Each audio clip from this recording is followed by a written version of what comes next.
Hello amis des livres, j'espère que tu vas bien, que tu as la pêche. Alors, la vidéo de cette semaine sera consacrée à un sujet qui te concerne.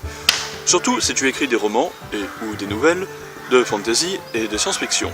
Je vais t'expliquer comment concevoir un monde fantastique digne de ce nom. Avant de continuer cette émission, je voudrais que tu regardes la vidéo « Mon secret pour écrire un bon livre ». Tu peux y accéder en cliquant sur la fiche info en haut à droite. Ok, tu l'as découverte ou tu l'as revisionnée. Donc, leçon numéro 1, avant de créer ton monde imaginaire, est une cause. C'est très important. Cette cause et cette vision du monde qui t'entoure auront une influence non négligeable sur ton style. Attention cependant, avoir une cause c'est bien, mais n'oublie pas que la première fonction d'un roman c'est de raconter, et que les personnages sont les piliers de l'histoire. On en parlera dans une prochaine vidéo. Je suis persuadé que tu vois le monde qui t'entoure d'une certaine manière. Des choses vont te choquer plus que d'autres, et tu auras envie de les partager auprès du plus grand nombre. Quoi de mieux que d'écrire un bouquin dans ce cas-là? N'oublie jamais ça. Un livre sert toujours à quelque chose, même une fiction. Il sert à transmettre des émotions, certes, comme n'importe quelle œuvre d'art, mais un écrivain, comme tout artiste, doit toujours avoir une certaine vision du monde qui l'entoure, et c'est ce qui le pousse à écrire, selon moi.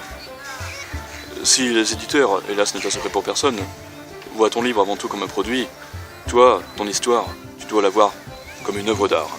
Ton œuvre d'art, dont tu dois être fier. Voilà pour ce petit rappel. Maintenant, on peut entrer dans le vif du sujet. Il y a deux grandes manières, ainsi que j'ai mentionné dans la vidéo précédente, pour concevoir son monde imaginaire. La première, et c'est certainement la plus courante, est de construire une super métaphore. J'adore imaginer les romans de science-fiction et de fantasy, et les films qui appartiennent à ces deux genres, comme des grandes métaphores. Des grandes métaphores de l'époque à laquelle vivaient leurs auteurs, tu me suis? Pour te donner un exemple, dans le Seigneur des Anneaux, les hobbits sont l'incarnation des enfants. Tu peux interpréter l'énergie négative et brutale de Sauron comme la tyrannie des puissants, qui n'hésitent pas à écraser plus faible qu'eux. Mais bon, ça c'est mon point de vue, ok? T'as compris le truc, passons. Deuxième façon de créer son monde imaginaire, c'est de non pas faire une métaphore, mais de créer un monde différent d'une autre, avec une autre société, une autre façon de fonctionner, et forcément une autre mentalité.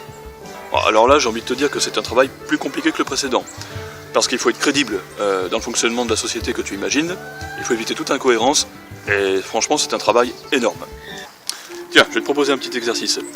Tu peux voir cette vidéo comme un atelier d'écriture en direct. Le but du jeu est de créer ton monde imaginaire, alors pas forcément très complexe, à partir des mots que je vais te donner.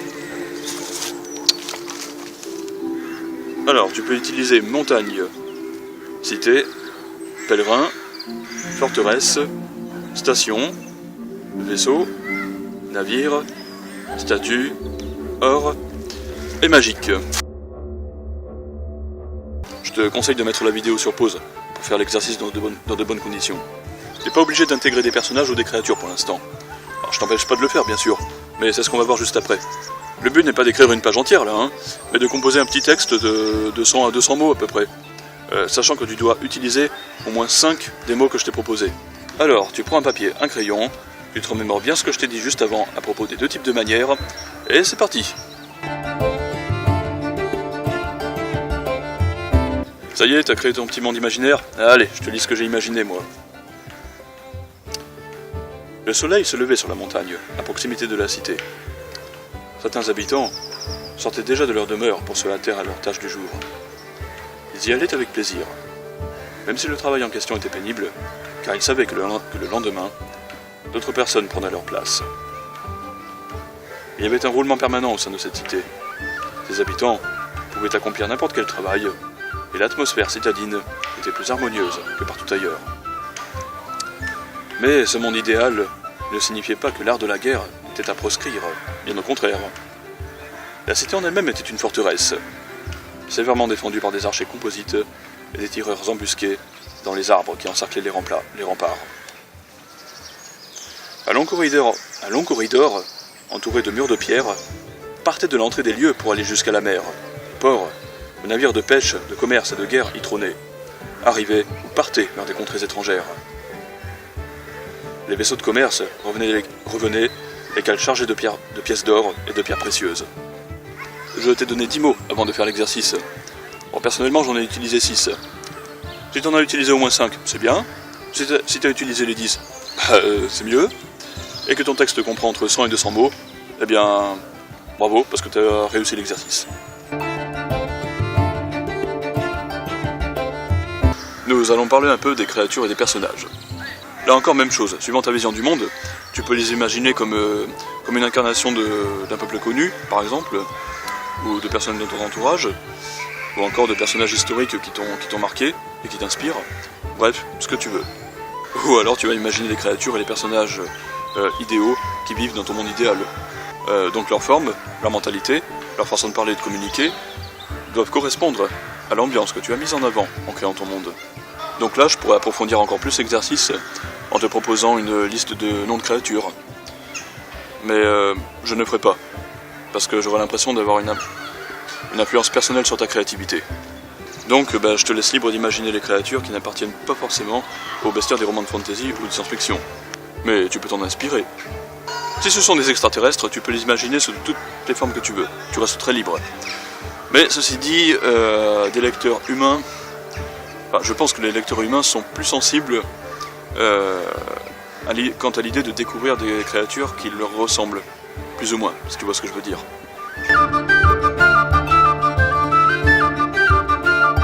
Voilà, dernière chose, ami des livres, avant de t'abandonner à cette tâche. Tu peux écrire un roman qui commence dans un monde qui est proche du nôtre, par exemple, et qui se termine dans un autre monde plus utopique. Ou l'inverse. Et du coup, les personnages préfèrent rentrer dans leur monde d'avant parce que c'était mieux. Allez, pour finir, je te lis ce que j'ai composé, ça fait à peu près 100 mots, sur les personnages du monde que j'ai imaginé. Les habitants étaient très grands, plutôt minces et musclés. Ils étaient très vigoureux. Capables de porter de lourdes charges, ils pouvaient aussi accomplir la tâche qui demandait le plus d'adresse ou de dextérité.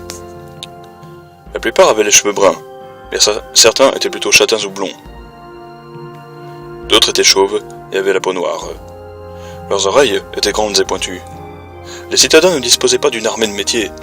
Tous accomplissaient leur service militaire dès l'âge de 15 ans pour que, à l'âge adulte, ils puissent défendre leur ville quand la situation l'exigerait.